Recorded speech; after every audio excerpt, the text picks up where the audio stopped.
Hey everyone, Eric here from MatFix. Got another MacBook in here. This one's a little bit more interesting. This is a 1932 MacBook Air. It's a very nice machine, space gray, has a touch bar. It's not the M1, but it's the one or two previous from the M1. I think it's like a 2018, 2019, one of those. But it's in here. Now, the customer came in. They did actually tell us that it has been worked on before. Obviously, we don't accept really devices that have been worked on before, but we always like to just take a look anyway, especially that they take the time and effort really to come in here. We understand that, but typically our policy is that we don't really accept stuff that has been worked on before. And that's what today's video is about why that kind of is, and to see the steps that actually we go through. And we already talked to customer about this. I already took a look at this. I already talked to customer about this. They're a little bit upset, which is kind of strange because it's been attempted for repairs. So interesting. Anyway, let's get actually into it. So it did come with about one screw that was on the bottom cover there. It's very obvious that this thing has been worked on, and there's no other screws really in here. And as you can see, I don't want to lift it all the way because it's going to fall, but the shield that usually goes over like the T2 area and all these other power management areas, this has been revealed. And it does look like there's been previous work on it. Actually, let's go ahead and let's open up completely. There's not a whole lot really to go by.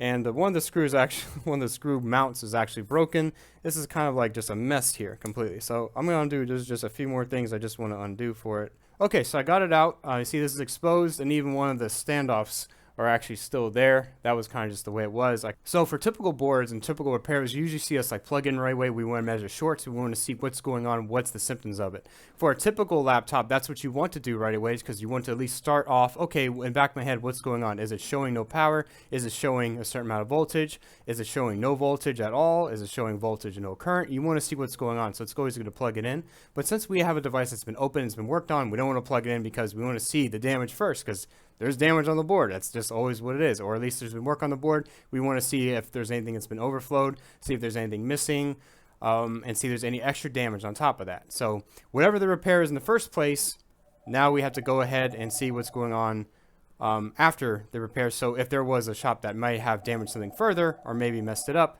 we would have to go fix that first and then go ahead and then do the normal repair for the first place. So let's go ahead and see actually what happened here. So I have it under microscope, and you can see this is where the shield was. There's supposed to be a shield covering here. I think I might have one right next to me. I could show you what it's supposed to look like. So I do have like a donor one here, and this is typically what it's supposed to look like. It comes with like this nice little covering. This is going to be doing it obviously from any type of liquid damage and any type of anti-static. See, it has a nice little covering that goes on there. And here's another one. This I think is a newer one, but it's the same idea.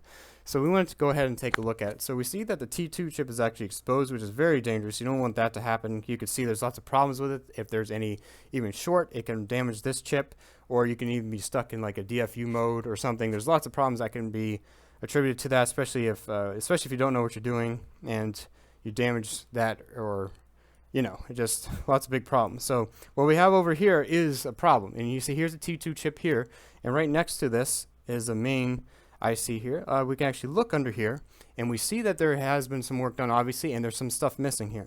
So it looks like there was capacitors here. Each one goes through a trace line, right? You see these lines, and they all connect to somewhere. You see there's all of them that go around here, and it looks like you can see there's some type of liquid, probably some flux here. It's even right next to it. You can see the pad is actually gone and missing. It's also looks like there's two capacitors that are gone and actually missing here. So let's go ahead and look at our, or I guess, board view for those initiated. We have the board view up, and here's our chip here, and here's where the capacitors are. And we see that there were actually two that were supposed to be there. Now if we go back over to our microscope, you can see that there's damage there. Work with it if we create jumpers or something. We could probably make that work, because you see that a little bit of the ones exposed in the middle. But we have to fix that first, and we don't even know what's going on with the chip next to it. This is the U7800, which is a big power management chip. Now we don't know the extent of the damage. You don't know what you're doing, knocking off pads, knocking off traces, you're doing stuff like that. Who knows if you did a fix for this, or sometimes, especially if you're putting a lot of flux around here, what you're going to do is you're going to damage this chip.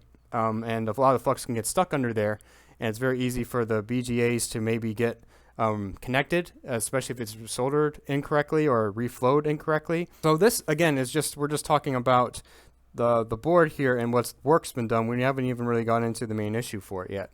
All right, so let's go keep looking around, and we also do see up here that this device has been worked on, and there's still a bit of corrosion on the capacitor up here. Let's see actually what this one does. Let's go back.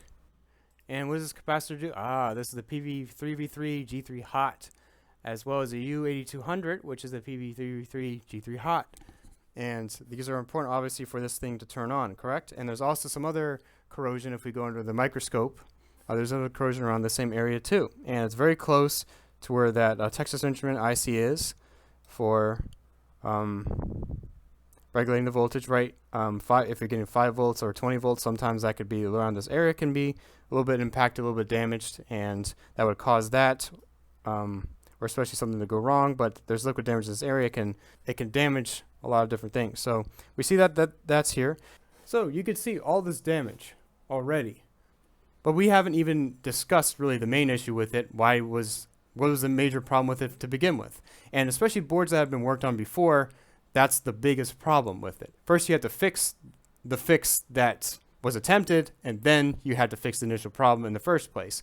And you don't know, sometimes if we don't have these board views, you don't have schematics, you're not sure exactly if those areas are important in the first place, what was there in the first place, if there was a capacitor, if there was a chip there in the first place. Sometimes you don't know. Sometimes they have probe points, and even though it looks like there might be a capacitor supposed to be there, you can't really say for sure. But obviously, since there's damage, it makes it a little bit more obvious. But we do have some from the brave souls out there that put out like schematics and board views here for us to take a look. We can at least analyze this a little bit better. But now, on top of this, we have another story too. So the customer's pretty upset. They want a detailed explanation of what's going on with this board and why.